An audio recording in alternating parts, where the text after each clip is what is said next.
Okay, good morning, everyone. Am I audible? Yeah? Okay. Good morning, everyone. I heartily welcome you to this design talk with architect Arjun Malik. To start with the introduction, Arjun Malik, sir, is a principal architect at Malik Architecture, which is a Mumbai-based firm with of a highly skilled architects, interior designers, service consultants, headed by architect Arjun Malik and architect Kamal Malik. So, following his father, architect Arjun also chose architecture as his profession. After his BArch at Rachna Sansad Academy, Mumbai, he completed his Masters of Science in Advanced Architectural Design from Columbia University. Before his masters, he has also worked with Malik Architecture for 3 years and then returned back for this practice in 2005. He has worked in the wide range of categories of the architectural projects, ranging from residential projects, hospitality, housing, commercial projects, healthcare, education, urban planning, interior designing, as well as adaptive reuse. Today, I take this opportunity to welcome him on the stage to enlighten our students. Thank you so much, sir, for coming, and over to you, sir. Thank you so much. Thank you guys for having me. Um, yeah, great, super. All right.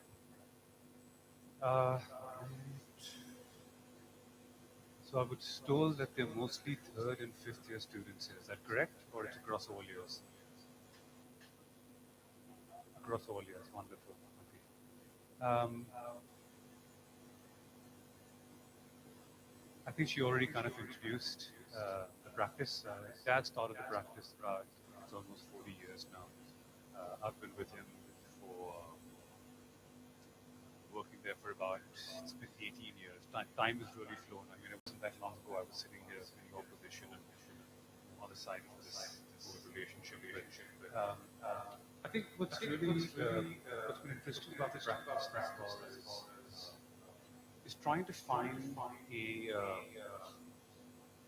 I wouldn't call it a system maybe, but an undercurrent, a set of principles, something that grounds the practice that we can reach out to when we have questions, whether we look at urbanism or we look at peri-urban or rural or anything really related to the bandwidth of the breadth of our profession is having a, a system of thought, so to speak, and it's not very clearly defined, but I think the closest we come to is this little matrix or diagram. Center point obviously being something that I think my father set out at the start of his practice is to find a certain balance or equilibrium, call it harmony, with our environment, right? And it's a very broad subject in a sense. It's not just the physical environment, it's the social environment, it's our cultural environment. Um, and therefore, anything that we do finally is a search for balance, right? And different situations, different contexts, different topographies, different regions, all of these factors tend to activate at different degrees. Ultimately, what we do is I remember when I started working, I know the way that Dad, used to conceive of projects with his team of senior architects, and sometimes the way he still does. Um, he, he just he sketches organizational diagrams. Sometimes he'll sketch a building. I don't have that ability. I don't see objects and buildings. What I do focus on is processes, right? And it's a slightly different way of thinking because then you become very open-ended with the process. If you start to honestly look at all these factors put together, what you essentially become then is not so much an author, which I see as a slightly older way of practicing, but more of an enabler or a catalyst. You allow all these energies, all these forces, all the people, the stakeholders, the clients, the consultants, the architects, the economic situations, the socio-cultural situations, all of these essentially become actors and players within a process, and you kind of manage the process rather than simply, putting your hand down and saying, this is what my building is going to look like. It becomes an outcome of something, I think, a bit more open-ended and meaningful. Um, so I'm not sure if you guys have kind of seen this before. We completed this in 2016. It's been The BBC has documented it. This is our, our family home. Unfortunately, we don't live here. It's our weekend home. It'd be nice to stay here permanently. I'm sure you're familiar with the region and that wonderful profile of Tum Fort in the distance. So this is, halfway up to Amni Valley from Kanhla. It's Pavna Dam. Uh, we're very fortunate to be able to work in uh, not just within cities, but within very nice, pristine environments. I think this is where our heart truly lies in terms of, honest communication with nature and history. Um, so we know that there are five of Shivaji's forts that ring this area, and I think anytime we get into a process, this one is, I think, largely, topographical and historical, is to understand how people used to inhabit these spaces for centuries before us, right? Because this zone existed for a long time. We are just guests in that area. Um, Anywhere we go, whether it's here, whether it's Rajasthan, whether it's Kerala, it doesn't really matter. You first evaluate, um, and when we use this word context, I'm sure you guys use it within your own, within your studies, you hear architects talking about it and stuff, but this context is not a fixed point, it's not an objective term, it's extremely subjective at times. Part of it can be analytical or scientific, but a lot of it becomes also a sense of intuition or interpretation, right? So when you get into a space, you begin to understand that how did people live in this space?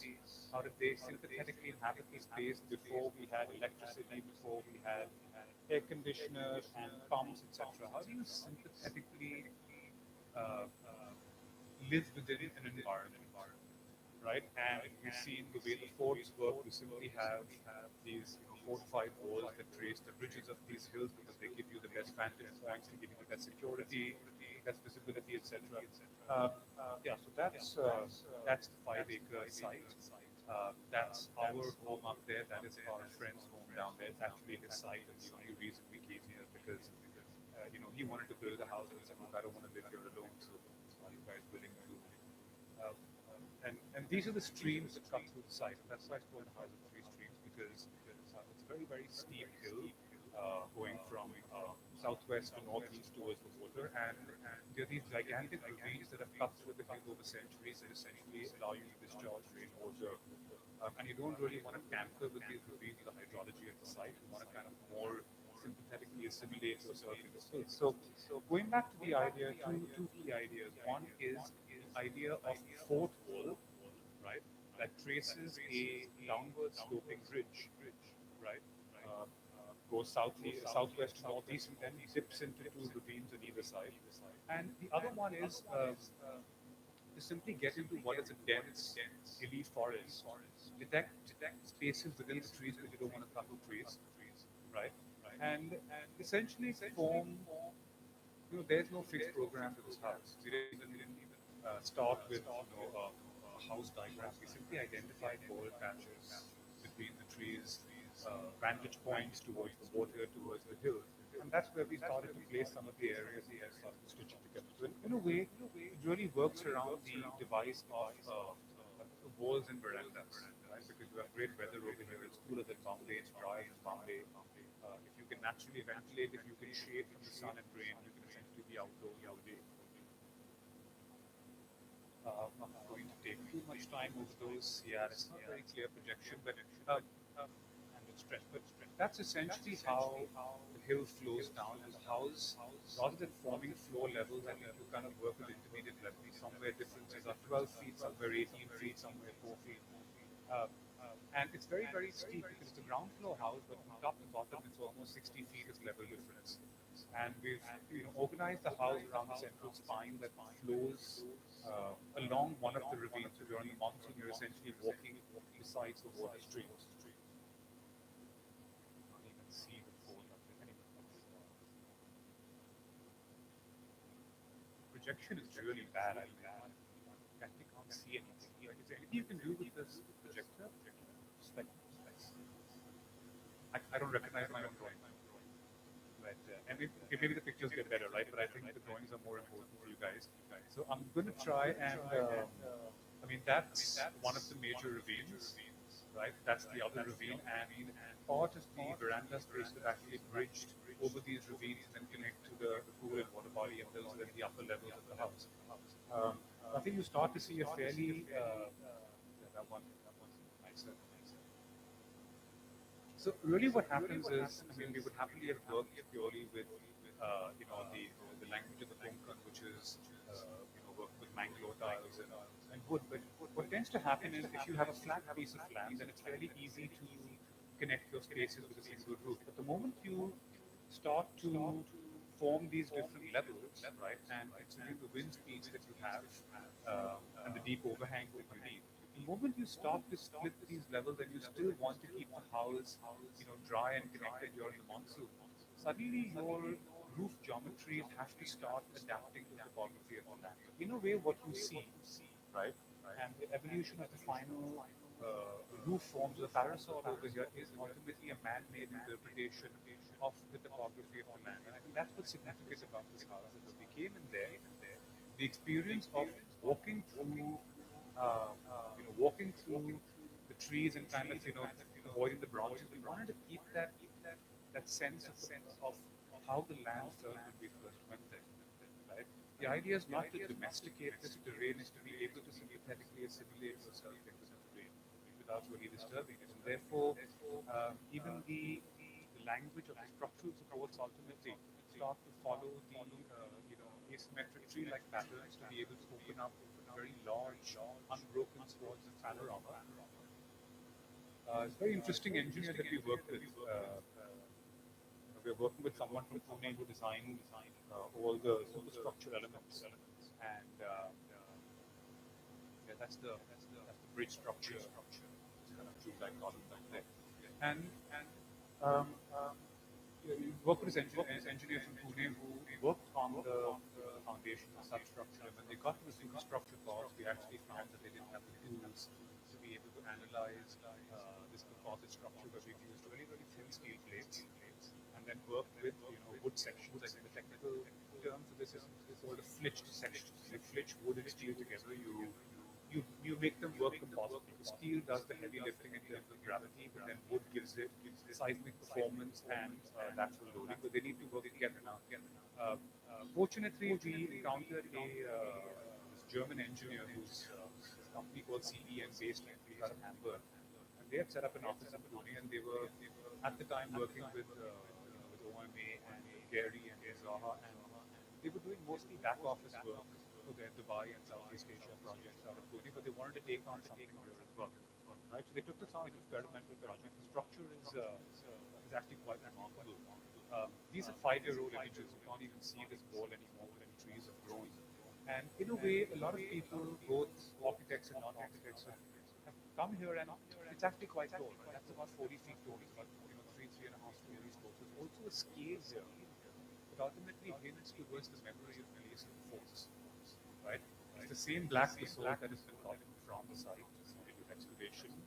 Now it's kind of covered with ivy, and there's a sense that people weren't sure whether we had built this or whether we had actually found this on site. And I think that's part of the argument that we're making, that um, you can deal with memory and you can deal with familiarity, but you can also kind of interpret it in a way that you start to project it into the future. Right? So in a way, you have these very robust, monolithic, heroic, grounded elements, and then you have these kind of very contemporary floating parasols. And it's very important because when you deal with something that is, meandering along the topography, right? You also forget the fact that you aren't just below the roof, but you tend to be above them. And we've worked here with insulated zinc, a beautiful material, very long-lasting, has the ability, it's slightly softer than aluminum, so it can be crafted by hand. And it's also got this interesting phenomenon called oil canning, where these longer sheets, when they're stored, they start to warp, and the contractor was saying, oh, I'm really sorry, I couldn't flatten them out. I said, you don't need to flatten them out. It's almost got this kind of metallic fabric kind of feel, especially in the monsoon. And yeah, I mean, the house, I mean, the space, look, it doesn't really matter that it's a house, but I think what we're talking about here is how to create shelter within an environment. It could have been an artist residency, it could have been a work. It doesn't really matter. I think what we're talking about is, certain physical responses to environments, histories, topographies. I think the sense here was to really let the house breathe and open up, right? how you can kind of see through into the west where the forest gets really, really dense on the deep ravine.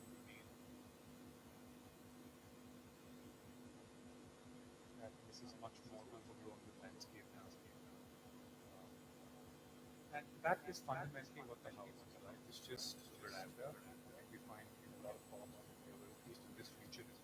Um, you guys can hear me, right? Better now. So all you really need is a roof over your head with deep overhangs, right? And I think then the air can flow through the hill, kind of move through uninterrupted, sorry, right? And you can then start to see the networking of the wood and steel, right? And you really need nice deep overhangs. That's the veranda looking the other way with your living room. You actually don't see a house in many ways. It's just kind of a topography, a landscape, and a roof. You also may notice that we don't have any fans over here. So we only have fans in our bedrooms. We also did put air conditioners into the bedroom, but we haven't switched them on in 4 years. So everything is just basically naturally ventilated. You use double shutters with wood, glass, louvers, and mesh. So you kind of open up the glasses, close the meshes, so you keep the insects out, and then air flows beautiful through the place. Yeah, we just haven't had to switch on an air conditioner, and our public areas don't even need fans, right? So with the microclimate of the landscape, the region, the airflow, and the deep shading from the sun.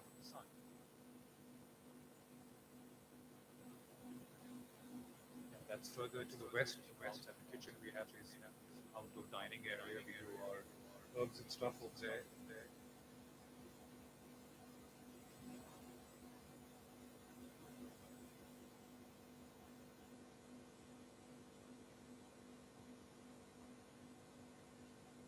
Yeah, that's the water. The pool. We also had a kind of interesting response to the terrain in terms of water because this place, look, this is untamed forest, right? There's one side of park now which has a lot of homes. This side has nothing. I mean, there's Club Mahindra about 10 minutes from us.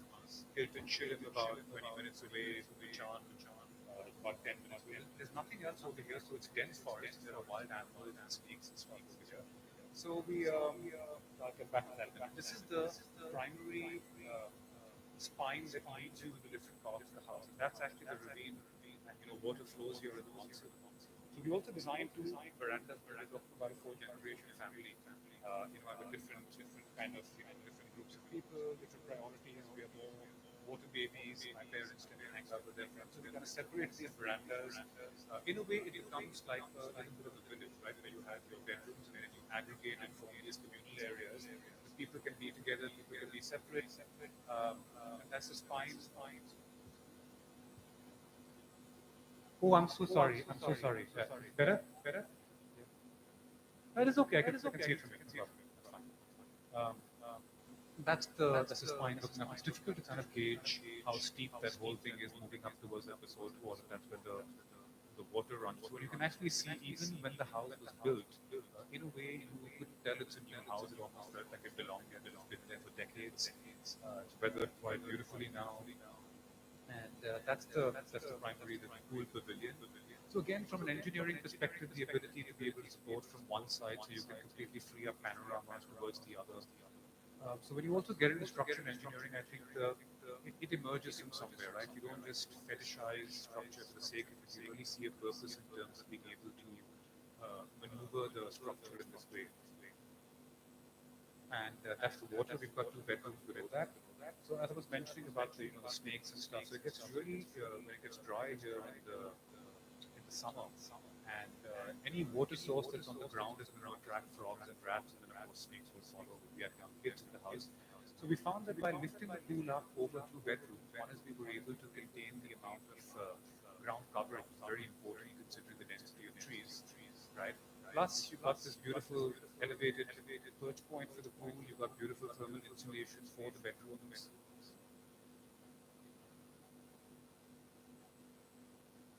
And yeah, as you start to come down the west side of the ravine, these are where more of the sleeping areas are situated. Internal spaces, I think, are very, very simple. The quota and cement and stone, and then you just let the light, the sun starts to dip over the forest towards the west. The light starts to filter move through the trees and through the louvers. It's just kind of the magic of shadow and light within the spaces. So this is the second house. I haven't really talked about this that much, but I thought I'd kind of look at it as a combined relationship on that side. Right? It's not as steep as our home, but it's kind of more undulating naturally over two levels. It follows the same principle. You can actually see again it is documented the moment it was built, the way it kind of just weaves and acknowledges the trees. We three-dimensionally map every tree, right? I mean, now unfortunately we have LIDAR, so LiDAR, so we can do it a little bit easier. But otherwise, people were going there and measuring where the branches start from, where they reach the maximum kind of diameter, and then they fall back. So you can really cut them through the house, and it just gives you a sense of scale, right? That's not Tom Fort. That's just the hill to the southwest, and you can see how these trees just assimilate into the landscape. Right? And I think this is what actually tells you our sense of when we go to these sites is to be aware that our footprint, our imprint here is very, very recent and very temporary. Right? All of this stuff is far more significant than those two little dots over there.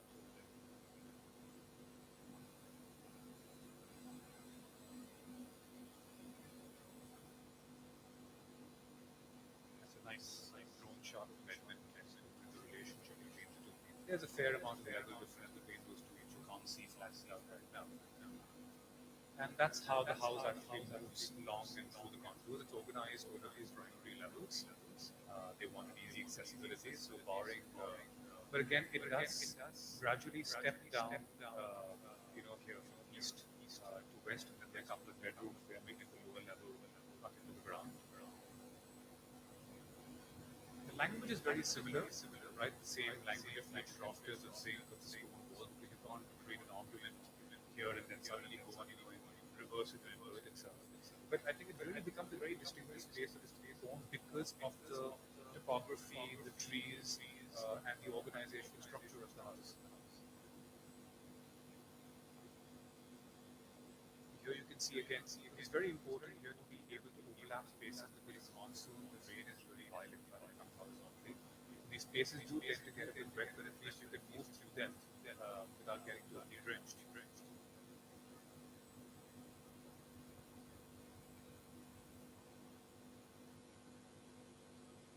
Yes, the way these trees kind of cut through the space. These houses also don't have formal entries. There is no single door that you can lock and close up the house. It kind of becomes a very open mechanism that you can slide into, through the hill or through the entry or from the bottom. That's part of being able to keep the entire space very kind of non-deterministic window in your own way. I think it's again built around the DNA of the veranda.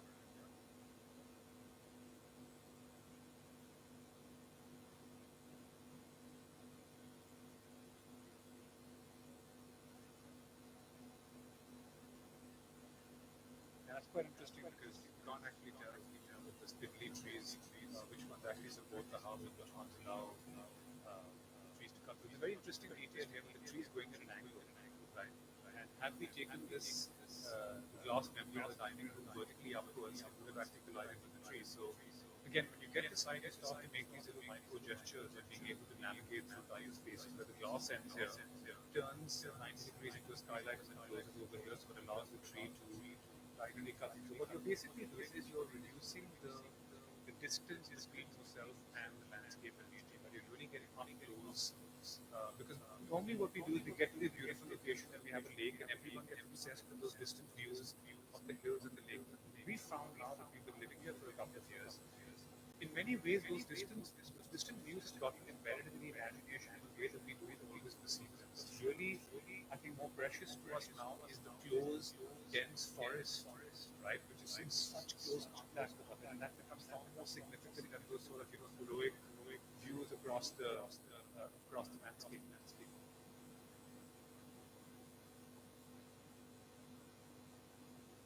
And yeah, again, the way the drift somewhere, they float somewhere, they dip down to the ground somewhere. You just about have enough headroom to be able to move into into a sleeping area. And therefore, you have this constant, again, engagement to scale that is formed through a fairly honest interpretation of how the man-made landscapes interact with the natural topography of the land.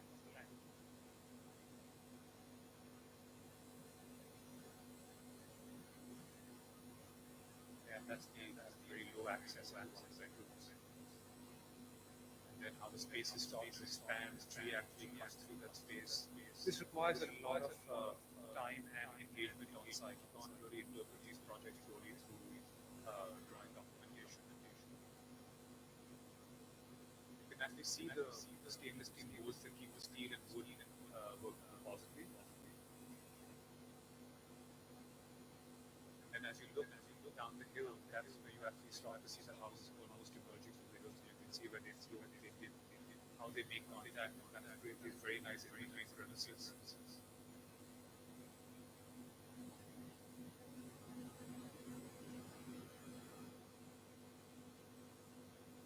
Okay, again, I'm not sure if you're familiar with this, but it's a fairly interesting exercise. A friend of ours lived in Bombay, but originally from Jaipur. I don't think I need to really talk so much about these images. I'm assuming as architecture students you're fairly familiar with them. But I think what's significant here is that they've reached a stage where to evoke the memory of place, and I think this craft and arts-based discussion has dominated, has actually kind of come into design over the last couple of years. My sense is that we've again fetishized it, right? So we constantly extract the easily consumable imagery of a place or a type, right? In terms of carving, ornamentation, chorokas, we take craft, right? Which is essentially applied at the scale of habitat and environment, and we break it down into tiny objects and services because that's what we can control, right? Our ancestors applied craft as a intrinsic part of their socio-cultural, climate life.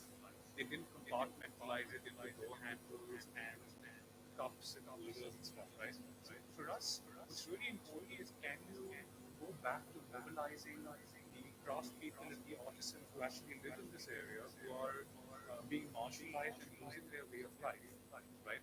And can you also extract the strategic and material value from history in terms of how stepwells aren't just water storages, but they become social spaces, right? They stay cooler in the summer. Or journeys aren't just about ornamentation, they're about privacy, they're about how you can cool air to the jewelry effect, right? So all of these are actually very deeply embedded intelligence, irrespective of which part of the country you go to. I think that's what we want to draw on, rather than the kind of easily, the more overt symbology or aesthetics. It's a gated colony around the garden. It's quite a nice implement space. That's their site is about a 5,000 square foot site, give or take. Um, I'm not going to focus too much on the actual planning of this. I'm going to focus more on how we have essentially um, gone back into history, right? And we do this very interesting exercise that I think is very specific, not just to this region, but very specific to this particular site. Now, what we did was we broke it down. That if you look at the way someone would conventionally construct a house, you would probably do an RCC frame structure. You would probably do some sort of fly ash or block work infill. You would clad maybe with 25 and 35 millimeter sandstone on the outside, because that's what stone has been reduced to. It's a robust, thermally effective and sustainable building material. It's been reduced to tiles and cladding, right? And then you would put probably line plaster on the inside, and then you would probably put false ceiling and stuff. We did a comparison between the cost of that structure and actually building this house entirely in solid sandstone, right? And we found that because of the proximity of the quarry, because the client's friend had the site next door to the vacant lot, which could be used as a stone fabrication yard, because the contractor had a stake in the quarry, and all the contractors, laborers lived in this village about 20 minutes, so you didn't have to kind of house them anywhere. All those factors essentially meant that building a house in solid stone was the same cost as building a typically soulless structure that you would have. It's actually become, I think, a paradigm right across the country. No matter where you go in the country, concrete frame structure, infill, cladding, plasters, beams, decorate, etc. Right? And you have these amazing opportunities. So essentially what you do is you completely recalibrate the way that you think about design and construction, because the stone becomes the DNA of the project. And unlike brick, have to do 2 or 3 fixed sizes of brick, right? With stone, the first piece of stone coming out of the quarry could be maybe 18 or 20 feet long. Right? So what piece of stone do you decide is the basic building block for such a project? Now, this is where the cumulative intelligence that has come generation to generation to generation that is passed on with the mystery, more than the architect, more than the structural engineer, becomes the protagonist of this project. So it takes the idea of collaborating within the discipline to a new level, right? Because we won't know a fraction about this material compared to what the mystery was. So he told us that a piece of stone, 18 inches by 6 inches by 12 inches, is something that can be handled by 2 laborers without any additional machinery and was support. So that became the DNA for the project. And then, of course, your U shapes, L shapes, your lintel stones, um, door jambs, bolts. There are about, I think, 18 different drawings only mapping every single stone. It's almost like building a house with stone legs. Right?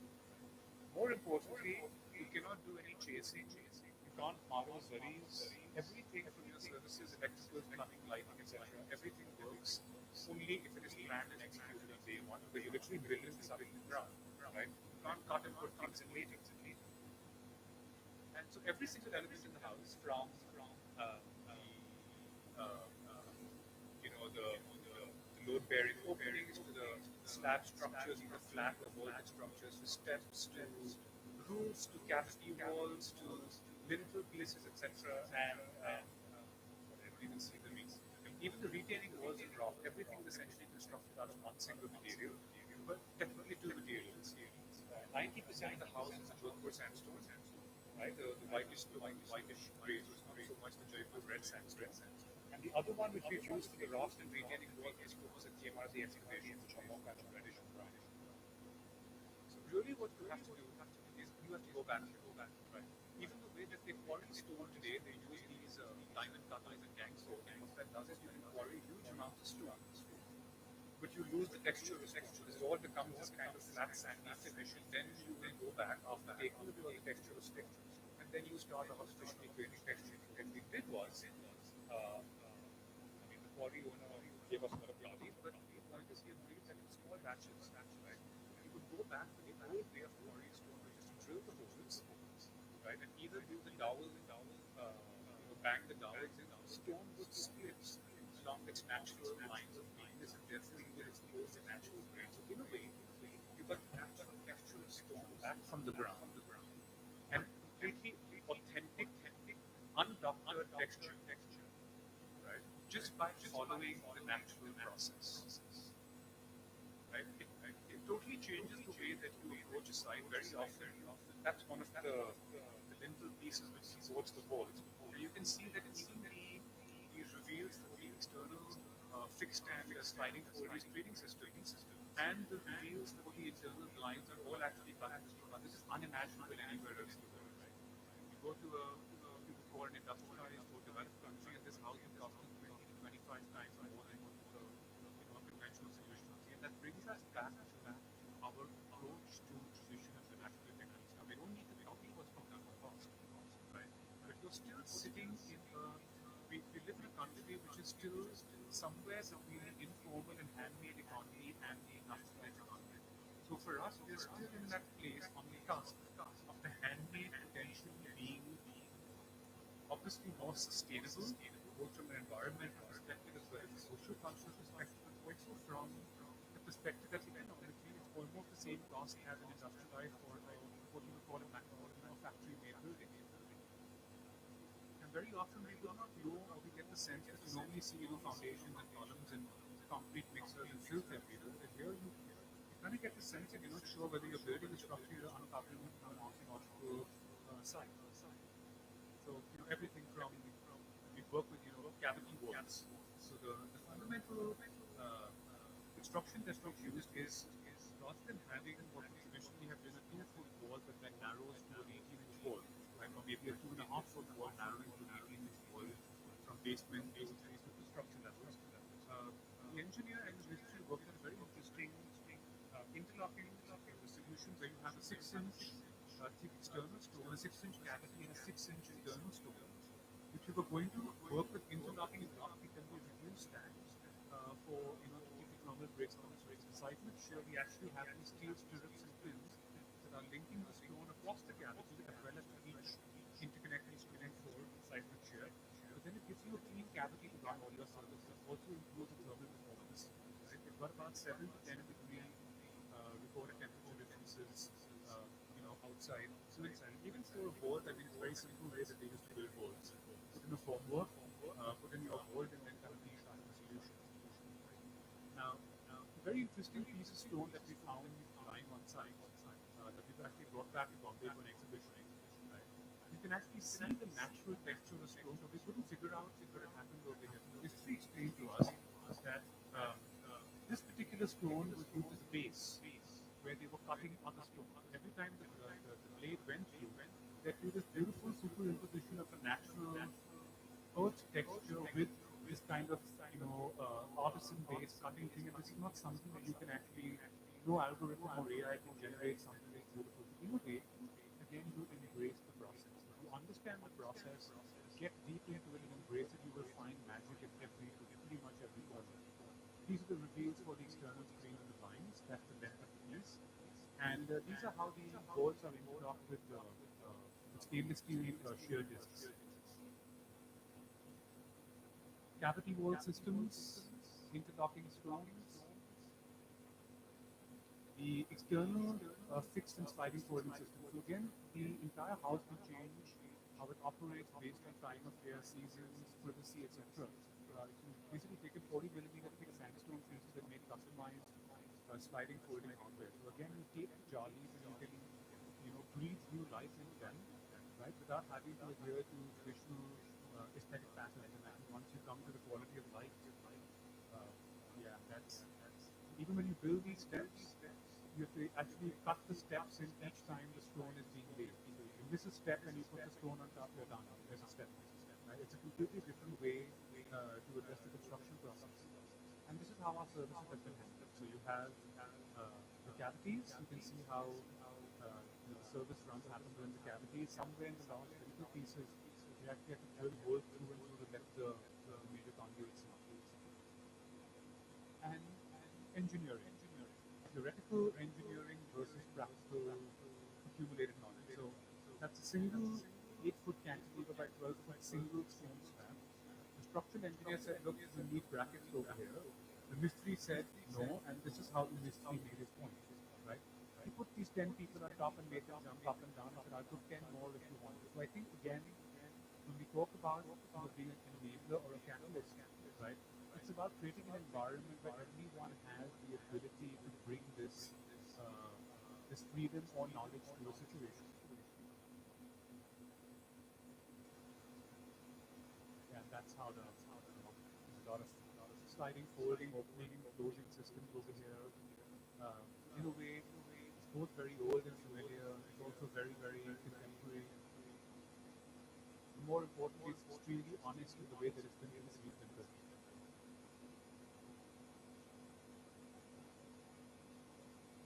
You can see the natural texture, right? So it's only in the interior rooms where we've used the gangstone cut stones to get a smooth finish. But otherwise, the inside of the earth is extremely visible, I think, in each part of the house.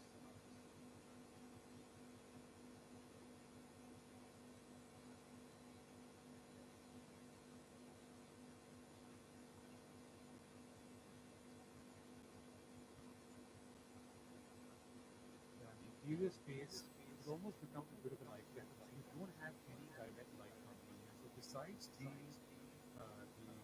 climate responsiveness and thermal efficiency that has been brought in for the material and the construction technology, right? The planning and organization of the house has also adopted the sense of buffer spaces, courtyards, narrow openings that are existing, I would say not so much within the grand architecture of Rajasthan, but more towards their actual living habitats, the smaller villages, right? That's what has actually informed these places. So you don't get glare and heat, but you get very nice light filtering into different parts of the house. And that's the subterranean as a basement. You can see the natural stones that we picked up from the site and those we used for retaining walls. And this is where you start to echo the scale of the surrounding elements.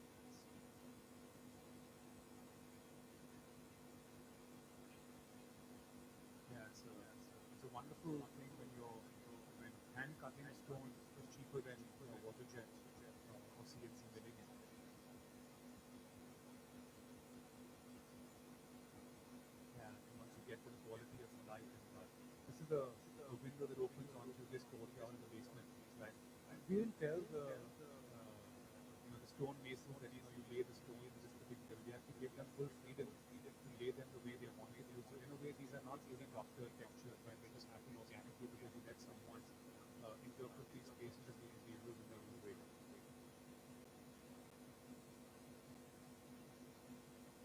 Right. So having that was completed about 3 years back.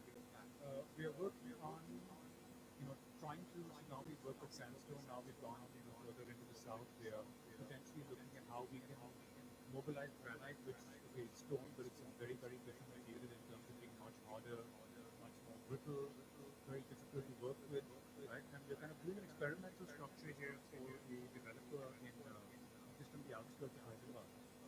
Right? And again, we've been going to Hyderabad very often for the past couple of decades, and what's always struck me is that you have these amazing landscapes within the city, right? Um, it's very, very rocky terrain. You have these massive boulders, and you can actually see the scales of those people versus the boulders, right? And you automatically start to think of Hampi, you start to think of the rock cut caves, the temples, you think the Stonehenge, etc. You think towards a slightly more primitive way to be able to engage with these landscapes and these materials, right? I don't know if you guys have been to Hyderabad, but Golconda Fort, Shali Tombs, the Charminar area, the wonderful references, and they all essentially work with the same material. I think originally there used to be certain mud structures here, and then the Sultanate came, and then they started to work more with the granite. And you can see the superimposition of the man-made and the natural. It's almost organically, it binds itself. It's familiar. And the other part was Hyderabad gets water from I think 3 or 4 major lakes. They have a fairly active waterfront culture, right? I'm not going to get so much into the master planning because we gave them certain solutions, but they decided to stay with what they had. But uh, in the south, these guys are obsessed with gospel, right? There is no part of India that is more obsessed with gospel than South India. So after they subdivided all the plots, they said the most odd-shaped plot or whatever is what we will use for the reservoir, and that's what you get for your house, right?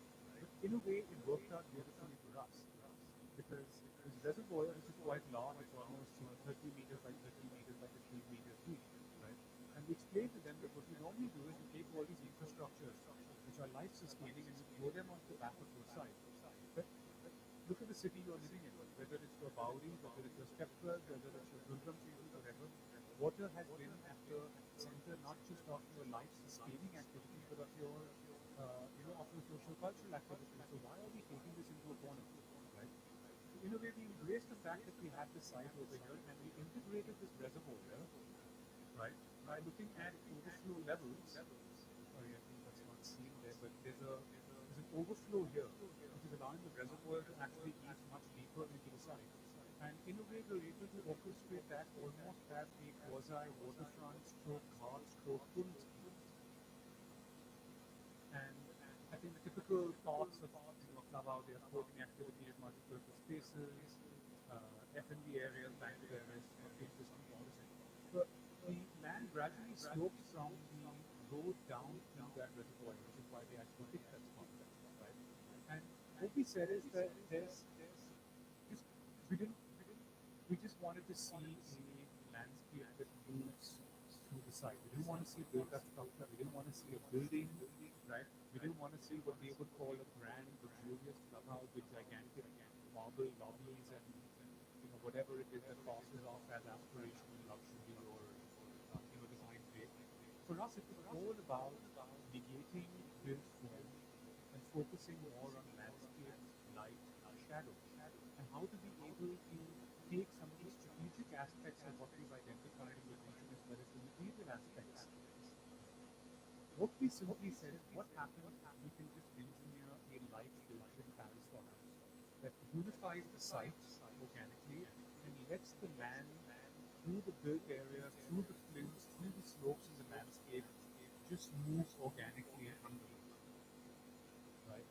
In a way, to take the idea of the primitive, right, and use it to support something that is both extremely light, but also something that in a way destabilizes you through lightness and potential heaviness. So, in a way, we've engineered a hybrid steel and stone, very large span parasol, right, with lots and lots of tiny skylights. So we're almost seeing this fractal pixel pattern that moves through the site wherever you need shade, enclosed areas, pavilions, etc.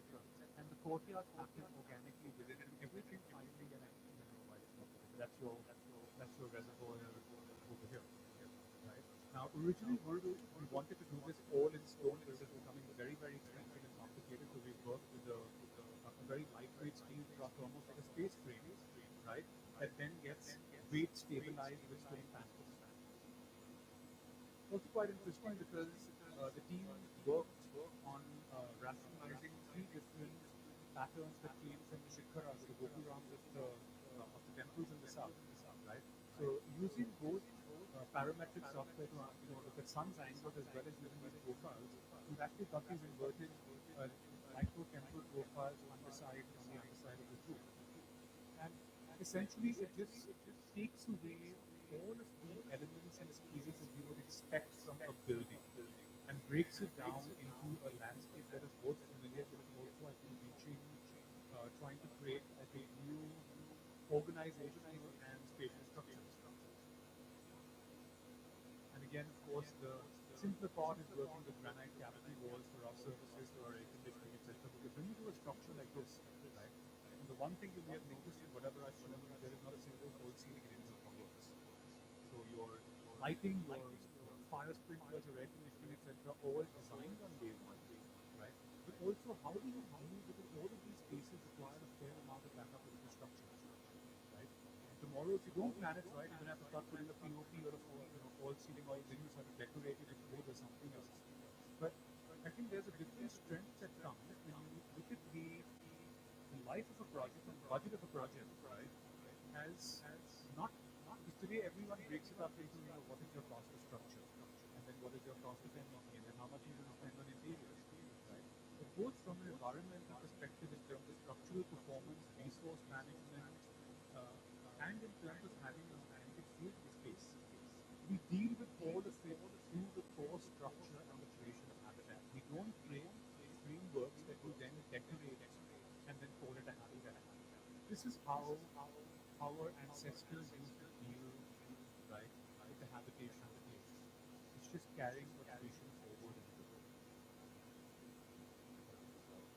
Not very clear, but that's your shallow water, that's your deep reservoir, sporting facilities, F&B organized around the waterfront. Yeah, and that's some of the, I think we're in tender stage now with contractors who can build this. We've actually identified a few boulders, and we can actually do this, right? We get 6 and 7 meter tall boulders, which you have to work with in two ways. You first have to 3D map it, and you have to X-ray test them to understand internal cracks and fissures, establish a center of gravity. Then you can pin it to a foundation and pin it to a roof. And in terms of structural stability, nothing is moving those guys. Right? They're extremely strong, provided you can analyze them correctly. They're quite happy with moving 8 to 10 boulders from around the area, because they're also excavating large parts of their site and the other parts of the project, a large amount of granite. In fact, we were told that based on their current rock studies, they're going to be excavating close to 90,000 meters of granite. I don't know if you know what that number means, but it's probably enough to construct 150-meter tall buildings. It's a humongous amount of granite. Most of it will leave the site. We're going to try and use whatever we can within this project.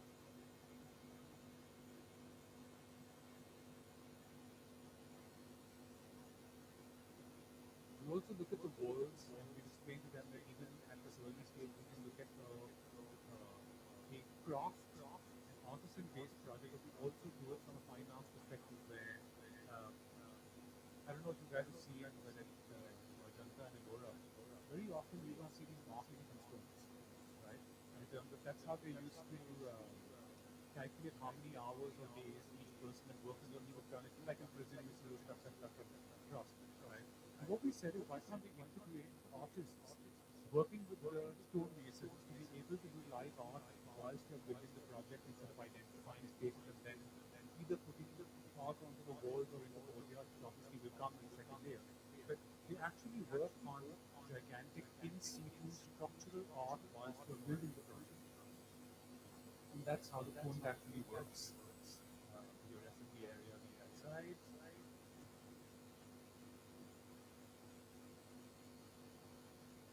And that's the large wall behind it. We have the sporting facilities and multi-purpose hall.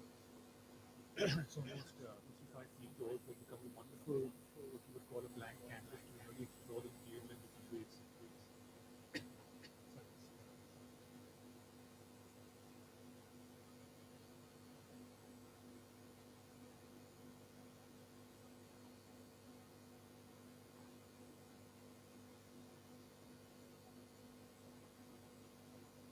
This is something that's actually been designed and tendered and ready for the last 3 years.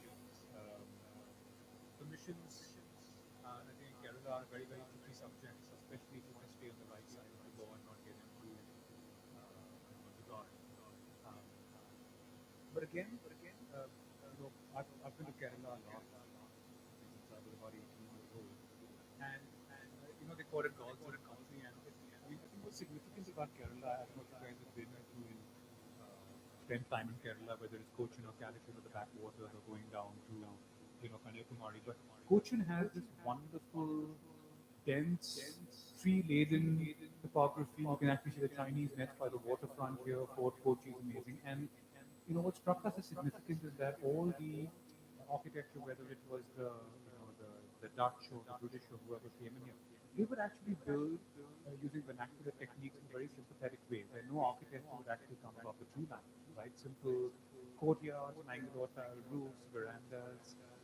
Essentially, once again, a very sympathetic response both to the climate, to the materials, to the resources of the region, and to their daily life. But what's happened is, again, like all big cities, as you start to get in, your densification happens, impatient capital comes in, the infrastructure starts, the metro starts, the big roads start, and then suddenly you start to forget all of the little things dotted within the topography, and then you start to get these super blocks that are developing along the main commercial avenues, right? And for us, this is what is significant, right? Of how architecture, in fact, creates and abets, sympathetic living. So if you look at these little green dots here, just about 150 meters away from the road, you have these dispersed, fragmented, loosely organized structures, right? The traditional dwellings, interspersed with trees, interspersed with landscape, enough space for air to flow through, enough in between spaces for communal life to happen, right? And the moment you come to the main road, and suddenly you start to develop these footprints, these giant commercial super blocks on the road. And I think for us it was quite simple. Is it possible to be able to achieve the density of these with using that technique? And I think it came through, I think one is a wonderful time.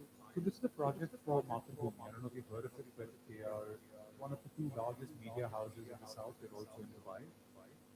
So, whether it's a general entertainment channel, whether it's radio, FM, they're also into printing and publishing, newspaper printing, right? Now, what they have currently is their operations are spread across four different cities, or five different cities in Kerala. So they're in Trichy, they're in Trivandrum, they're in Calicut, they're in Cochin. Um, what they wanted to do, because they need to have satellite operations for their daily, whether it's the news bureaus, advertising, local news, etc. But what they wanted to do was centralize their global structure, right? Their sales, marketing, corporate structure into a single building, whilst using that building also to keep their coaching specific activities. So when we analyzed the structure, we found that a very small part of the program required a daily interface with the city in terms of their advertising, news bureau, etc. The rest of it was a corporate structure that had no daily connect with the ground. So by being able to break up that program, right, we told the client and said, look, communications is your business. So why can't we look at this building as a so what you often have to do is when you certain clients you can't be completely truthful, right? There is double speak, there are dual narratives to this. So we didn't get into the whole environmental sustainability integral part of what we explained to him is that if you're able to break down the boundaries between the city and your site, and you can convert this building into an extension of your communications, right? You essentially allow the city into your building, which means you take your private corporate areas above the tree line, and they're beautiful trees, very, very large old trees facing the road within the site. You take your corporate areas into the trees. You keep your basic functions over two levels which require a daily interface with the city, but you use the rest of the ground over two levels within the trees, etc., to build in a completely public program that would benefit you and benefit the city, right? In a way, we lifted it up and we began to look at the loosely dispersed agglomeration of the existing urban fabric, right? Forming these verandas and courtyards at the lower level around which we built communal programs and then took their main offices up into the sky. In a way, that's your road, that's your metro. We've opened up the ground using verandas, using courtyards, again, the traditional devices that we use within this urban fabric to be able to mitigate the climate, right? And then put in their office warehouses on top of these loosely fragmented structures. So a bookstore, a art gallery, a auditorium, an incubation space, and a cafe are all happening at the lower two levels. They've agreed not to build any boundaries. They've agreed to flexible boundaries that can either come out of the ground or can be closed when required, because they do have million troubles in this region.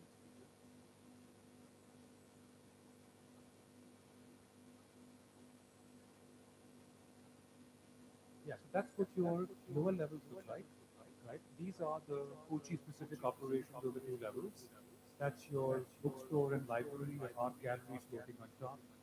This two-level brick ellipse with your incubation space and cafe, and the multi-purpose area here. You can actually see how space is interestingly growing. They're very large trees here. I don't know why you can't see them in this build. And we've got a pond here in the northeast where the auditorium sits. So in a way, again, just by providing space and shade in between the defined programs, right? And that's how your upper level offices work. So again, an interpretation of the warehouses that we see at Fort Fortune, with their maritime history and their shipping port history. Just simple barrack structures with north lights sitting on the lower footprint. In a way, you also develop terraces for all these blocks to open out onto, and you essentially change the way your architecture responds to the ground and when it moves above the ground. Because when you're at the ground, I think you're looking at more soft, intimate, human-scaled architectures, architecture within the canopy of the trees, within the shade of the trees. And then as you start to move up, it becomes more rigid and free span, but of course you can actually work flexibly within it. What it also tells us is you don't have to take a building from top to bottom in the same way. It can organically adapt to its program, its situations, adapt to the trees in interesting ways. And yeah, that's how you have a very active ground where the city can flow through, and then these guys start to rest on those kind of lower level structures.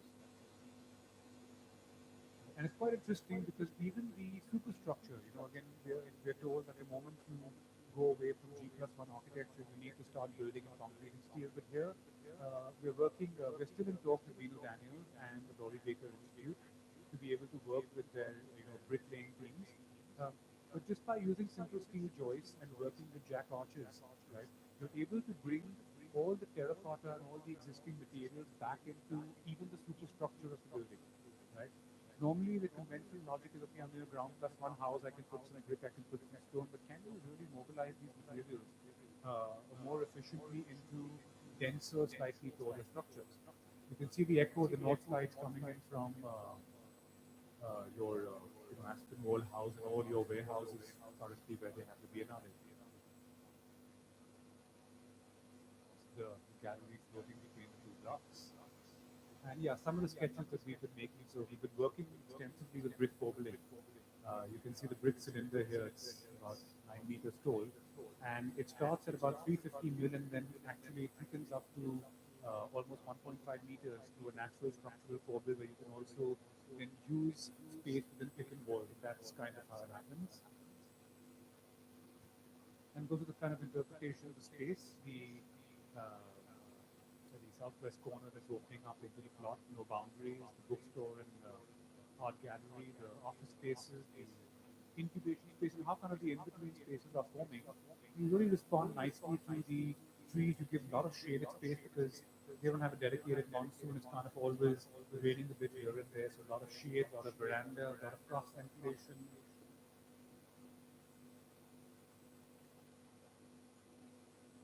And that's how we work the slab structures for the superstructure levels.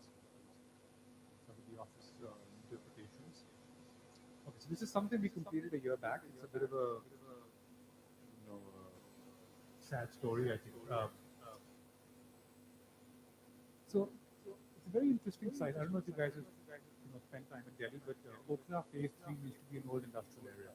So a lot of manufacturing, warehouses, car repair shops. But again, we understand with urban patterns, densification, land costs, these areas are now starting to get a bit more gentrified, but that also means they're getting denser. Corporate headquarters are coming into the space. I think the one opposite us was the first one. So this is Mankind, pharma company. I don't know if you go to cinemas, you must have seen them. Acme medicine and Burke medicine, all that kind of stuff. But we have this very interesting quadrant-shaped site, surrounded by a lot of green, which is actually a no development zone. So you can actually see how all this green cover, in a way, becomes a part of your site. And again, like the building in Kochi, we began to ask ourselves, again, it's much denser here. The client here is nowhere close to being either as open-minded as Shreyam from Mathrubhumi, right?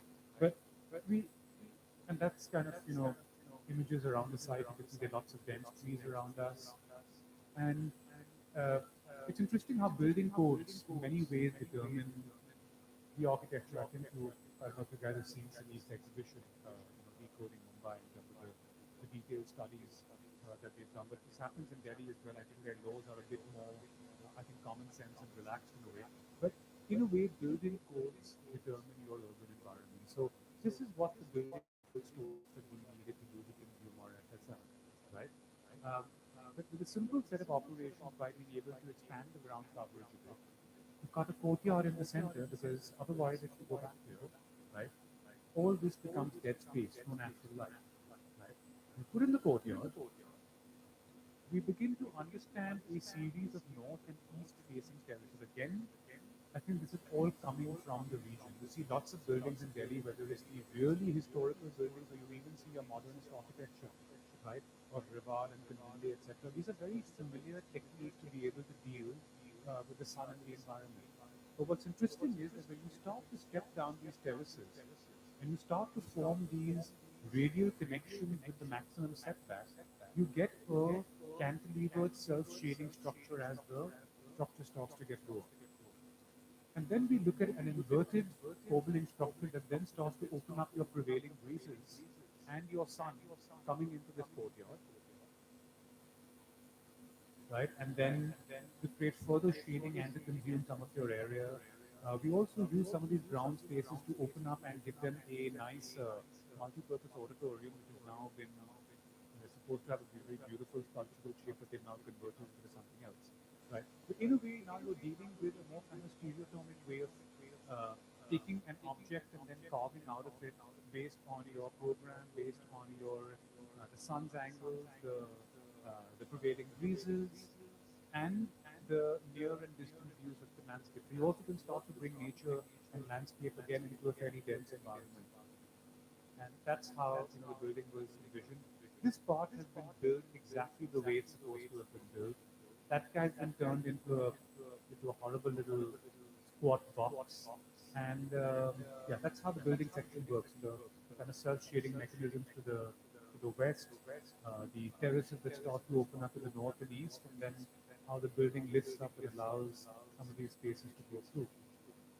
And these were some of the earlier interpretations. We also proposed sliding folding metal screens. So I think in Delhi, you're talking about temperatures going up to 45, 48 degrees, right? So on one hand, everybody wants these all glass buildings, right, where you get obviously great views, but then you have a major issues with the sun and the temperature. Then you start to put down these blinds, which means you take away all your views, pretty much like what we're doing here, right? So we explained to them that if you take care of all your heat and sun, as a second skin outside your building, you will never need to lower a blind, because what you need is something that is micro perforated that will filter the light 40, 45, 50% of it without casting glare and shadows. Because the most problematic phenomenon in an office space is when you start to get shadows onto your work surfaces, right? We agreed to this. Um, and then I think when the building started to come up and they looked at the samples, they kept saying, yeah, ye maza nahi aa raha hai. Like architects are here for providing entertainment to people. But they finally changed. They got someone else to do the facade and they made a royal mess of it, but that's a different story, right? Double level entry spaces connecting into the basement. That was the auditorium. I think this has changed significantly, but I think the ethos of the building has been maintained. Also, how you can actually activate a courtyard, right? And create shelter and start to create more landscape space. Um, how you can actually use cascading terraces to create even event space within the building. Because that's very important to them. They tend to have product launches, etc. Um, and these were some of the construction images of how we work with a hybrid steel and post-tensioned concrete slab structure. Very, I mean, APM, the engineer, did a beautiful job on this. Very, very, uh, it would be a difficult and complicated structure, but also a very common sense and coherent structure.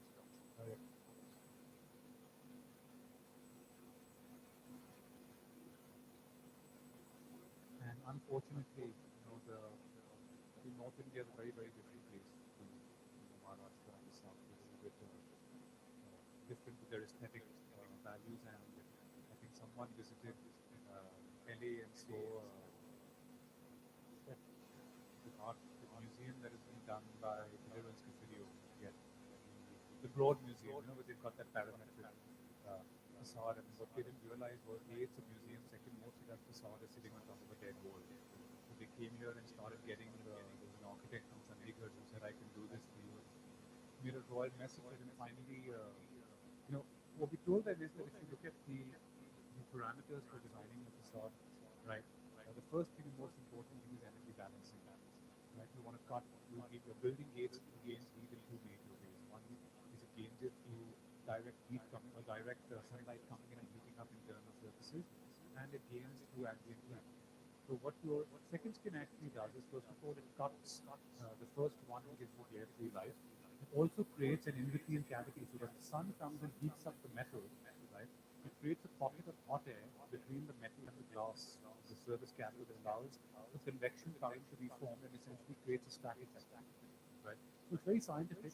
It also came from the fact that Delhi is very dusty, so you don't want something that's very, very thick that can accumulate dust. You want something that can be easily maintained, right? You want a skin that cannot let pigeons sit there or monkeys come there.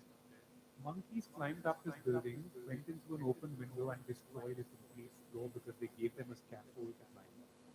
So now what they've done is they've taken a metal skin and put it behind this, right?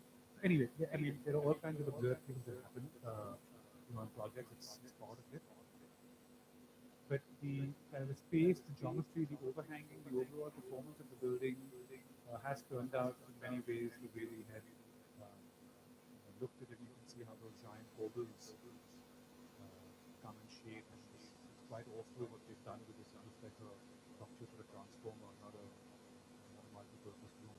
And then, from the internal office spaces, this is how you open up views towards the trees, right?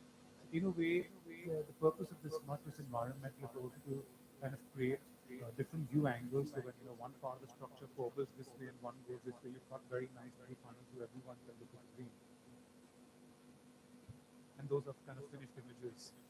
The entire object of the stereotomic activity of creating this monolith, because the building geometry is so strong and it catches light so beautifully, right? It simply needed to be circumscribed by a protective skin. But now I think with these edges and stuff, it's even lost a lot of its monolithic quality, unfortunately.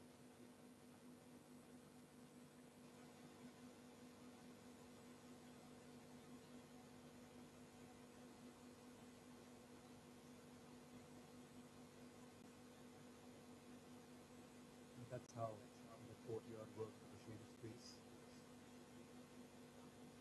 Okay, so how are we on time? Okay, 15 minutes, 20 minutes? Yes, okay. So this is it's not a very large project. It's a single family home for a family of lawyers in Delhi. And again, building codes, right? Because the smaller, there's a south extension to it from the main ring road. And it's interesting because if you went into that place about 20 years back, right? Uh, Normally, what they do is they'd have an access road, and then they'd have a service lane at the back. So our plot, which is this one, is quite strange. They have to just have another set of houses behind it. They don't even have a service lane, and these roads, which are about 14 to 16 feet wide, the original houses in this place used to follow this format. So they'd have something that has a larger setback from the road, where people would normally have, their gardens and trees, etc., and a small little patio. They would normally be G plus one with a winter Barsati or a summer Barsati on top. So in a way, I think we can ignore that. We just imagine the same thing mirrored here and happening here. You had a low-rise landscape, uh, built structures receded from the road, in between landscape spaces for more communal activity and communication between the residents, right? Ample light, ample cross ventilation, but the building codes now has pushed you into this situation where people are redeveloping their homes, right? You have a maximum setback in the front of 10 feet into which you're allowed to cantilever 5 feet more. So your buildings are pretty much sitting on the boundaries. Your light is gone, your air is gone. And for plots below 500 square yards, you aren't allowed to put cars in the basement, right?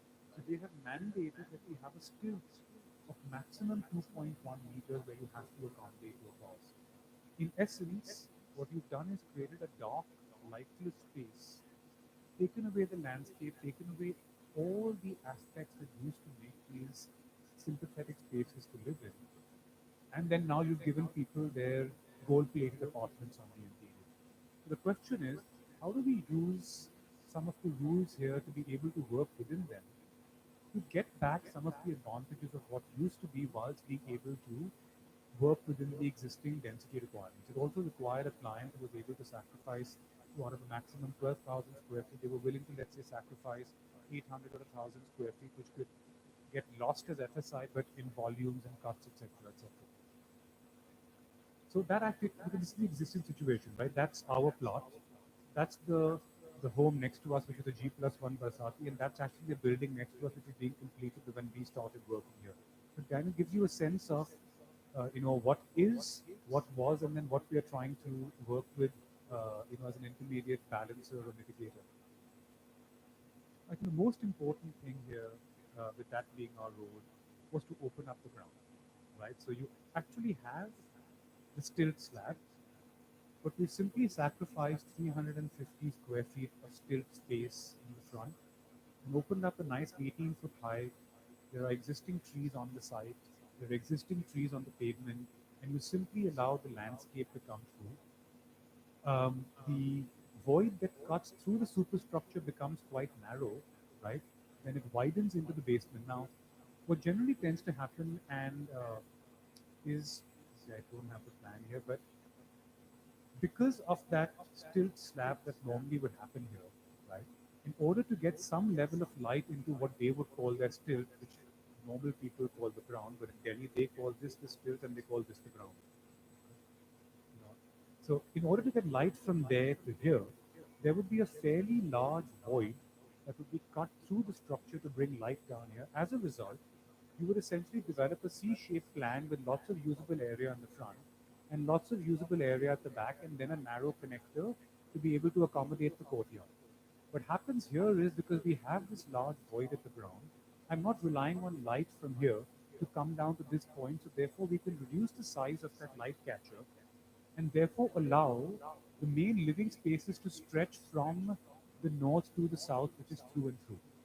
So in a way, there's been a complete typological shift in terms of how you deal with the ground, and by dealing with the ground, it allows you to plan this home in a completely different way.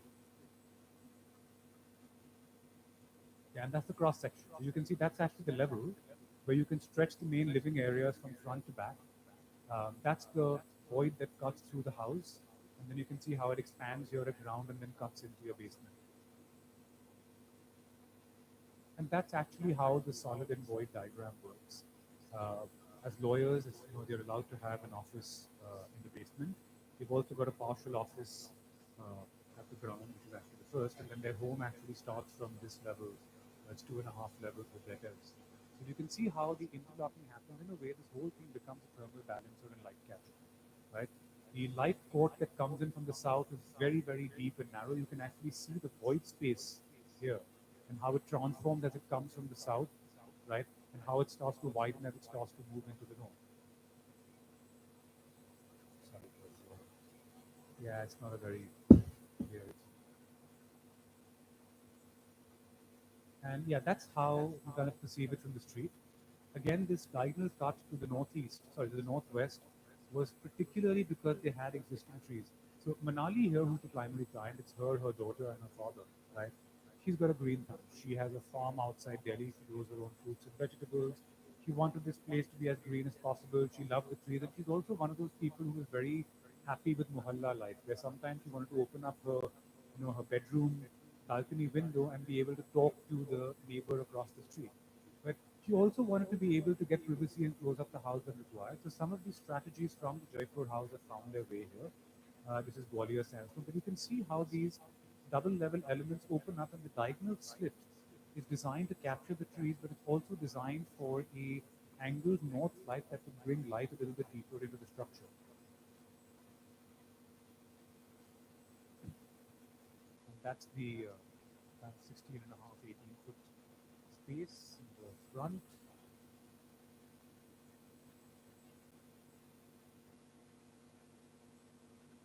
Yeah, that's the kind of void space you get at the ground. It is beautiful, I think, a little homage also to Delhi's, more monumental architecture. The entire structure balances on two asymmetric pylons. That's one, and it cantilevers in two directions, north to south and east to west. So it becomes a kind of hybrid structure between waffle slabs and then cantilever plates. 5,000 square feet. So the house actually, each footplate is not more than 1,800 square feet. Yeah, so it's weird. I think I'm glad you asked that, because in Delhi, every part of India deals with space and time differently, right? So in Bombay, when someone asks us how far you are from space, you don't say distance, you say time. Anywhere else in India, they talk about distance. When I go to Delhi and they say like 20 kilometers, I don't know what that means. Tell me how much time. So in Delhi, they see space through square yards, right? And of course, being fairly socially sensitive about their place in society. Every time they walk into a plot, the first question they'll ask me, "Arey yaar, ye kitne square yard ka plot hai?" Standard refrain, right? And most of Manali's friends who came here, she said, "Okay, why don't you tell me how much you think it is?" And everyone, it kind of toggles between 1,000 to 1,200, while the plot is actually only 500. So the sense of space expands, openness, light, and landscape that you can actually bring in there, right? It just transforms the way that you perceive these places. And you can see again in terms of structure how open this place can be able to connect landscape both in and out.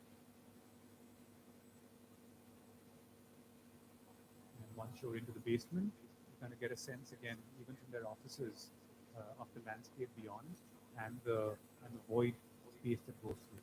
That was actually supposed to be a mesh structure which allowed air to pass through as a convection current. Finally, I think because of the dust, they closed it up with glass. Openings towards the internal courtyard, the fissure in the south.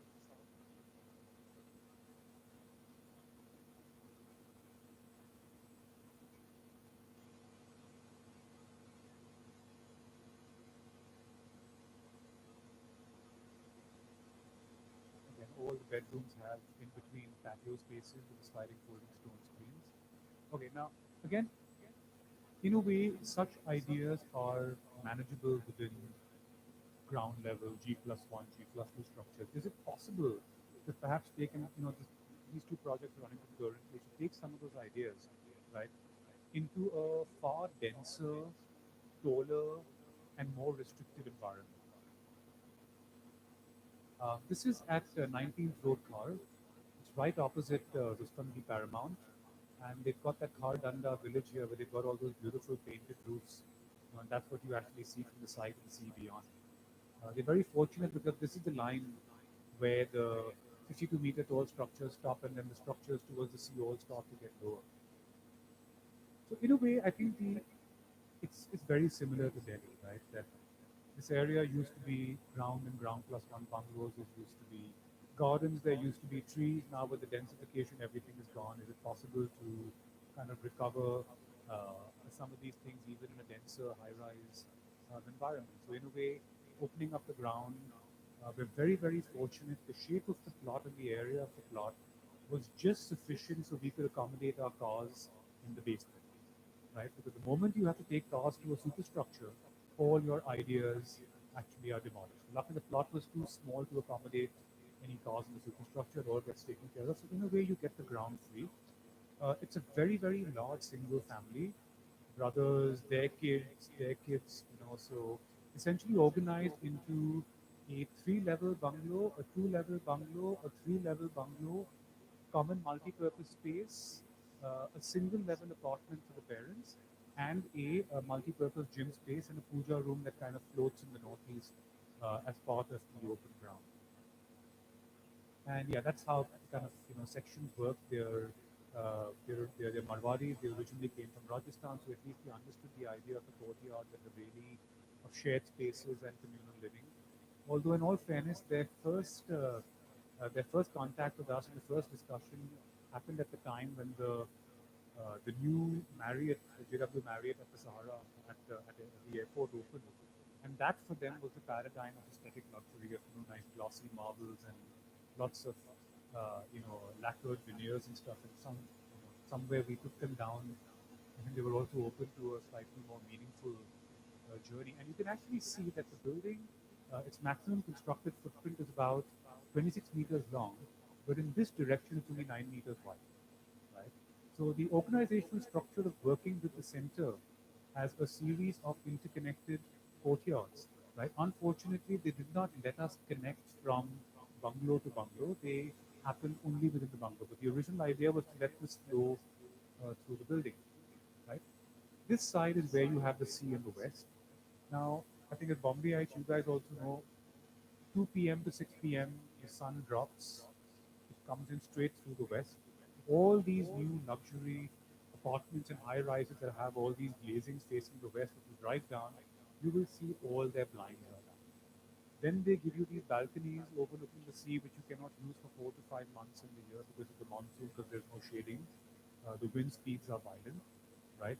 So, in a way, we again looked at this as an organism for living. So are you able to take these ideas of shade, of perennial usage, of sun, of rain, of landscape, etc., and start to insert it into a project like this? So the front essentially became a series of interlocking patios uh, using the same sliding folding skin system that translated through lightweight aluminum that gave them not just a building that completely mutates, but they can actually change the way the building is used and the way the building is perceived based on time of day, based on seasons. It's not a very clear plan, but in principle, yeah, that's your seaside, that's the west. Uh, that's the north, where you have your main fire tender setback.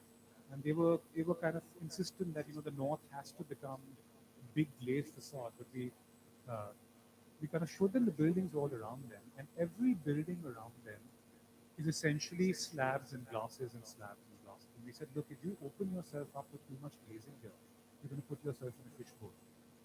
Right? People are going to be looking into your house. You're going to have no privacy, and finally, you're going to put the blinds down. So let's focus on the views. Let's focus on the light, right? Um, West to east, these are all the communal living areas. So it stays open, so you get fantastic cross ventilation through the space. Again, Vastu, so southeast kitchen, all your cores, um, here in the south. And that's how your sleeping areas work. In a way, the south and southwest stays very dense and closed. Northeast and west start to open up a bit more, and the entire west becomes a series of shaded patios for bedrooms and for living spaces with the sliding folding screens. So what's interesting with the north facade is we actually calibrated the opening based on each unit and the views they get. Uh, what's also interesting is when you start to see pictures of the building, there are no identifiable elements of scale that would let you define how many floors this building is. Normally you see slabs, you see doors, etc. And you think that it's eight stories, 10 stories, 12 stories. But in a way, this becomes a very cryptic cipher in the urban environment, right? This is before they install the sliding folding elements. This is pre-OC, and that's what it was like during construction. These supports and stuff have all gone. So all these areas that you're seeing, and you'll see a subsequent picture, they've now put in the sliding folding membranes. So these are the operable parts. In fact, where you see the openings, those are the operable parts facing the west. And from the Rustomji side, this is the north, right? Again, this is taken just pre-OC, so it's not complete. But in a way, if you look at these compositions, these aren't aesthetic compositions. They are uh, looking at windows and what you see from the inside to the outside. You can see the larger ones, for example, define the main living levels in the three bungalows. Um, Also, in Bombay, you can't do thick walls. You can't do double walls. You can't do cavity walls because they get chewed up in FSI, right? So we work with these very, very thin windows around because the fundamentals of protecting your glazing from the sun, from the rain, uh, is something that you don't often see in our high rises here. But working with deep extruded window surrounds, when the sun is at the right angle, it's kind of difficult to tell whether these are openings that are cut into a deep wall or whether they're projected, right? So again, you start to allude to thick walls techniques from the past that were used to deal with the climate.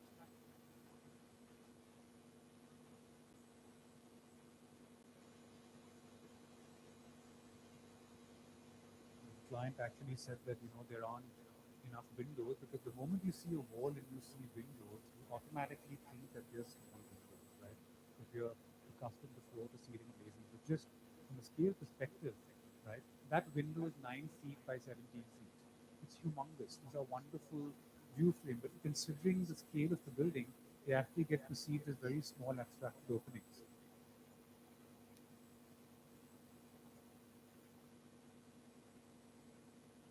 And that's the ground space again is during construction.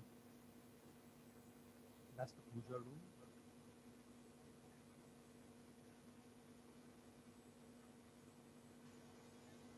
You can see some of the screens have been left open, the other ones have been closed. It kind of becomes in a way, until you see it at night, because then you can see the slab lines. In the daytime, you can't. It's something that you keep staring at and you kind of wonder what exactly is happening over here. It doesn't give away its internal anatomy or story, right at the outset.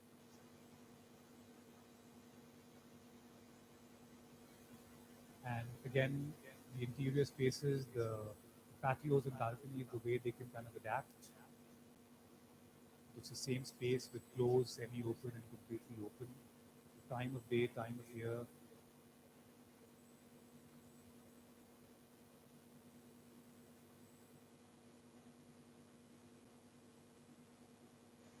And yeah, we haven't finished the documentation, but again, the interior spaces. Right, you can see even at the lowest level of the house, this is the first three-level bungalow. You can see how gaps are created here to be able to bring north light deep into the space. So even in a taller building, you can kind of use some of the techniques that we learned in Delhi in terms of how not just to bring light in calibrated ways, but also to give you the sense that you have the sky on top of your head and not the set of floor slabs. Again, very interesting discussion with them. We told them you do not need any sheer blinds in the building. You only need blackouts for your bedrooms for when you want to sleep. Because the way the openings have been engineered, with the deep recesses in the south, with the sliding folding screens, with the window or the deep shaded windows in the north, right? There is no glare in the space. Now, they went ahead and installed blinds, at least at the lower level, and they've never put these down. They've kept them now. I think they said they put them into a warehouse and maybe use it somewhere else. But it's interesting that we go from a conversation that revolves around the marble at the Marriott, right? And now we've gone to simple matte polished quota. We've gone to, I don't know if you can see it here, maybe the next one. We've gone into raw concrete with no false ceilings, right? It is a pure relationship between light, space, and natural material as a result of construction techniques. Your concrete walls are left as they are. Um, and Rajesh ji, who's the patriarch of the family, essentially now when either he talks to us or he talks to people who come to the house, he starts talking about the fact that until 6:37 in the evening, he doesn't have to switch a light on, nor does he have to put an air conditioner on because the way the cross ventilation works here, they live most of their life with fans. right? So it's interesting how you go from these conventional aesthetic paradigms that define, a certain social hierarchy or a community, and you start to get into meaningful conversation with the client, right? And that all happens through a, collaborative journey, with the people that you work with.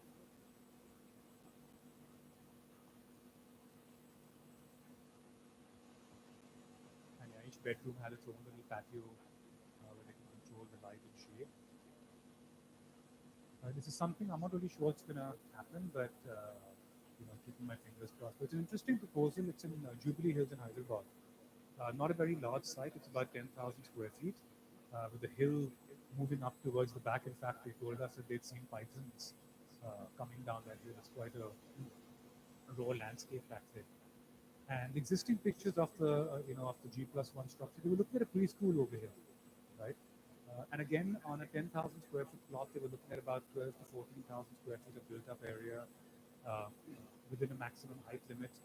And even here, in a residential environment, there are these wonderful kind of boulders, trees, etc. And we began to kind of understand that if you're looking at an education environment, right, we're interested in classrooms, frankly. We're interested in how students can learn from nature, communicate with nature, be part of more self-organizing environments, small learning communities, essentially not to be deterministic in terms of saying, corridors and classrooms. Um, that's your site with the mandatory setbacks, and you can actually see these are all the trees that are happening now. Like all good clients, he said, look, even though it's a preschool, I want my 600 square foot classroom, 10 of them or 12 of them, right? At the time when we were designing this project, my son was in second grade, so we were actually called into their classroom, right? And what we found that actually for a preschool, they don't need a giant open space. That's actually something that it's just kind of a generic requirement potentially for later years. What they actually needed was a small gathering space and then small corners and cubbies where they could do their art or their literacy or whatever it is. So in a way, we broke up the 6 by 10 into 6 modules of 3 by 3, or 6 by 9 into 6 modules of 3 by 3. And we made sure that a 6 by 6 module was integral, and then we could do plug-in units of 3 by 3. So that became the large gathering space, and then you do the little plugins. And therefore, it would generate all kinds of formations that would then allow you to create a kind of dot matrix diagram that when you overlay with the site, it gives you a far more adaptable and agile footprint, almost like a three-dimensional Tetris that could weave between the trees, and also allow the trees to come deeper into the structure and create those natural connections with the landscape, right? So in a way, sectionally, that's kind of how it works.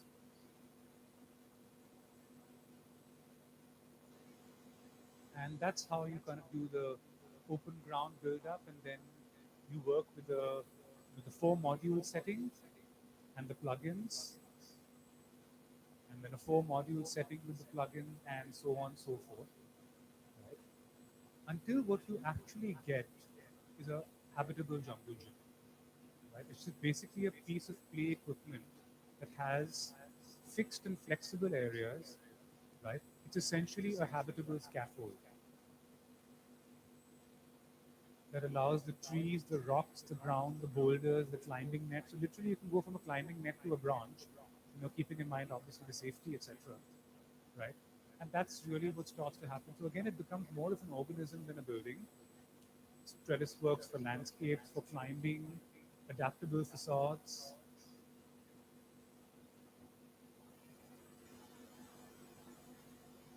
And I think this is the last one. This is something that the contractor has just been appointed. Is going to be happening here at Sapinaka. It's part of the Marwa complex where they have 2 existing buildings, and now with the new rules, they've gotten a little bit of extra FSI. So this is in Marol. This is a building that my father had designed about 20 years ago. They have an older industrial building here where we've just redone the facade and some of the interiors. And there was this very tiny piece of land as part of their plot where they've now gotten extra FSI to be able to build, right? And you can actually see the existing trees over here. So it's a major problem, right? The site is really small. It's about 6 or 7,000 square feet. Uh, it's a really weird shape.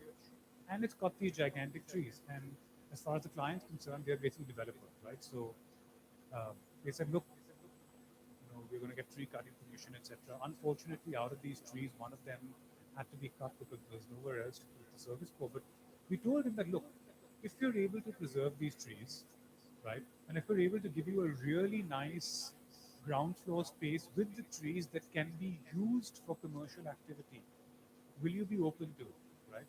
He said yes, but the contingent thing here was that if the ground became an open area that chewed up SSI and could not be sold, the project was not viable. Right? So what we did was, um, that's essentially how we and those trees are large. It's like that one's 14 meters tall with a 12-meter diameter. That one's about 12 meters tall with a 12-meter diameter, so forth. Right? So we essentially looked at a 14-meter podium, right, which is where you're engaging with the trees, map the trees and basically form Boolean diagrams to see what kind of negative space you would get if you could either maintain the trees or do minor amounts of pruning, right? And that's the kind of structure that we finally formed in the podium. It's very interesting because when you start to map the shape of the tree and the way it cuts into space, in a way, it automatically generates profiles that also link you back to your Gothic arches. It takes you back into your arcades. Again, it brings you back into a kind of familiarity and memory of place, right? So we were able to kind of take a 12-meter single volume space. At least he accepted that zero point 0.5 loss of FSI, but he's saying I get a premium space, so I can give it to a showroom or something like that. And the rest of the building gets extremely efficient in the way that it behaves. But the key was here. So if you see the shapes of the trees, right? What we found is that even the first branches of the trees would only start at 4.5 meters. So in a way, up to 4.5 meters, I have 100% ground coverage. But then the section mutates along the edge of the tree and I start to get more volume here. So in a way, we didn't lose any ground and that's how the sections start to form.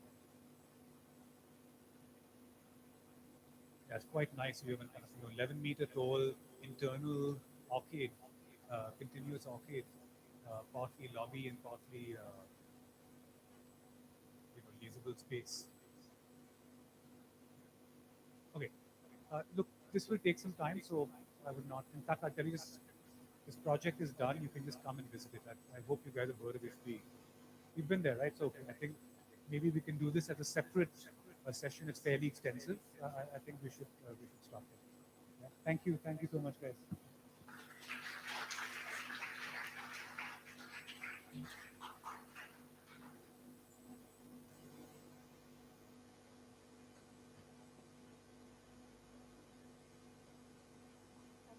Okay. All of you guys, Anyone has any please, questions, please? we We should should maintain maintain silence. silence. Every one of Every you, one of you, first year rights. first year rights. Can we have Can we silence, have please? silence, please? Yeah. Yeah. Your Your questions, questions, queries, queries, doubts, doubts, anything, anything, opinions are opinions welcome. are Please welcome. go Please ahead. go ahead. Anyone has any Anyone has any questions? questions?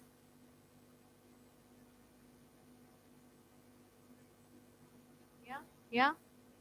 You all look petrified to me. I don't know why. No, definitely not, sir. Yeah. Anyone Yeah. has any Anyone has any question, question, queries, queries, or or anything to say? anything to say? Yeah, please. Yeah, please.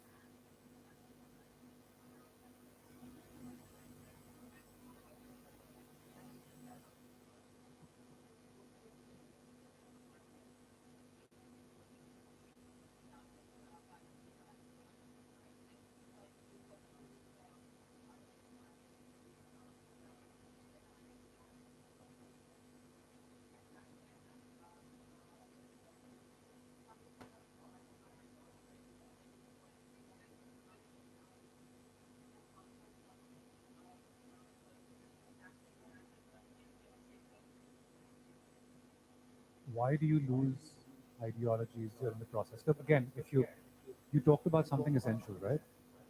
Now, uh, whenever you work on a process and you identify what is essential, because that's ultimately you identify it, right?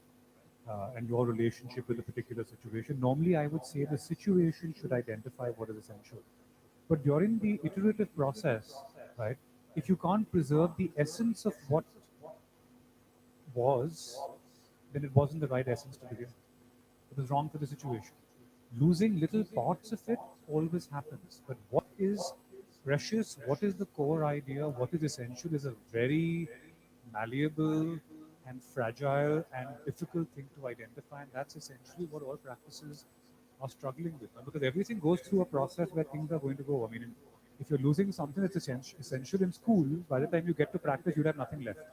Let me tell you, because by the time the money men come in and the developers come in and the authorities come in, what do you think happens to these projects? It's a nightmare. You know?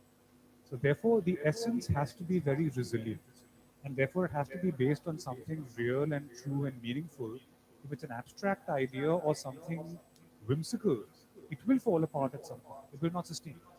And it means not just what we hold true in terms of, it has to also include the economic part of it. It has to include sustainability, not just at an environmental level, because most of the guys who are building today they don't care about environmental sustainability, right? So you have to take environmental sustainability and make sure that it results in economic sustainability, marketing sustainability at a lot of levels, unfortunately.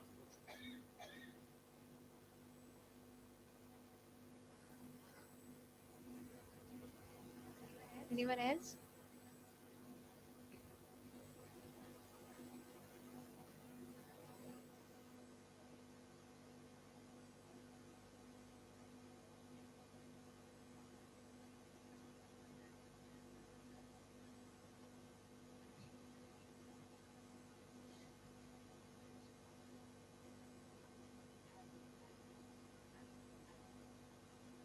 I think that's a fairly significant question. Look, when I came into the practice, the the landscape of practice was very, very different, let's say 20, 25 years ago than it is now, right? I realized that even with Dad's earlier projects, he had he had gotten most of those projects not through open government competitions, but through limited institutional competitions, right? It also came through the ability to have conversations with the end user and with decision makers, right? It was a equitable dialogue and equitable relationship, which means you could talk to someone and you could talk common sense and you could talk philosophy and you could talk about a lot of things. The landscape has changed. Now there are number two, number three, number four procurement departments, etc., happening, right? Most of our projects and the ones that actually turn out the way they're supposed to still exist through personal relationships, right? Or something beyond the pure transactional mercenary thing. Because once they understand that we're looking out for them, we get into the economics of their project, because very often they set out these economic directives or structures. Now, okay, now you work within this and you find that architects can actually have no say. We are facade creators, we create some plans, but we have nothing to say about legislation. We don't have policy making. We don't say anything. But at least at a micro level in our projects, we're able to get into some of those conversations with our clients. The Delhi one in particular, we did not have that connection with, right? So, but they literally approved our concept after two meetings because they found that whatever. Went through a couple of more meetings regarding the facade, where they got other architects working on their other projects to come and ask us some very difficult questions, right? And we had all the answers in terms of environmental sustainability, light quality, fabrication, maintenance, monkeys. We went prepared, right? Uh, my problem is that not the four-legged monkeys, it's the two-legged monkeys. They're the dangerous ones to deal with, right? Um, at some point, they just went off the rails. They felt that what we were doing was not decorative. And I'm telling you that word ki maza nahi aa raha hai is a familiar refrain from a lot of people, and I don't understand it. So it's not even like they got a facade designer to work on this, because you're saying, look, first let us get the brief in.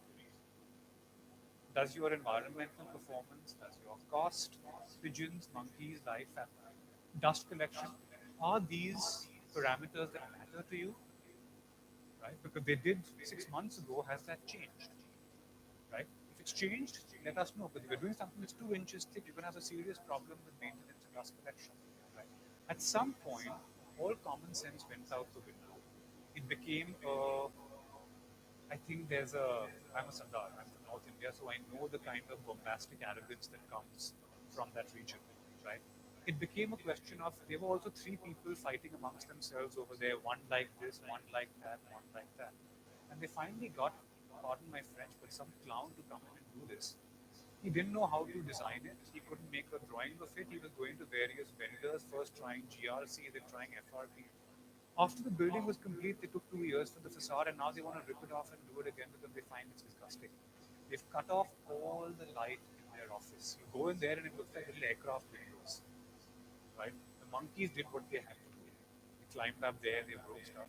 Basically, they realized that they completely screwed up, but they're too arrogant to admit it. So through someone, they're like, yeah, maybe after 2.5 years, maybe we'll redo it. So look, all your best intentions, all the honesty, everything, finally you will sometimes come up against a situation which has no rational solution. There are mad people on this planet. Sometimes you come up against them and you can't do anything. And that's the reality of life. So you hope that you don't meet these people, or that they just realize that they come to their senses, they realize that they made a mistake, that they want to backtrack, etc. I think they said what you had to say because they brought us on board for their Bombay headquarters, their research facility, and one more building in Oakland. So I think, in a way, they've accepted that fine, mea culpa. Let's try and correct it. Yeah, but it's heartbreaking after 4 or 5 years. And look, they're very radical ideas. These buildings don't get made every day. So when you've gone through all the heartburn of construction and all the complexity at the last level of a little skin to damage the entire idea is difficult, but that's part of life.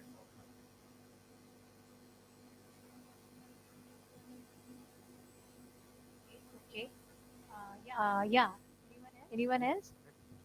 Okay. Okay. Yeah. Yeah, we have still one more ritual remaining. Can we please all gather for photograph? Yeah. Yeah.